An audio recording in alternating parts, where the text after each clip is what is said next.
പിടിച്ചുകൊണ്ട് 3 ഗോളുകൾ.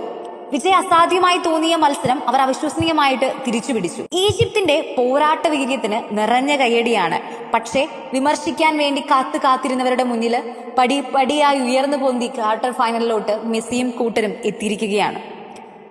തന്റെ തോൽവികളിൽ പോലും അയാൾക്ക് വേണ്ടി ഉറക്കമൊഴിച്ചിട്ടുള്ളവരോട് ഒരിക്കൽ കൂടി ആ മനുഷ്യന്റെ വാക്കുകൾ ഓർമ്മിപ്പിക്കുന്നു. ഞങ്ങളെ വിശ്വസിക്കുക, ഈ ടീം നിങ്ങളെ നിരാശപ്പെടുത്തുകയില്ല. പരാജയങ്ങളുടെ കയ്പ്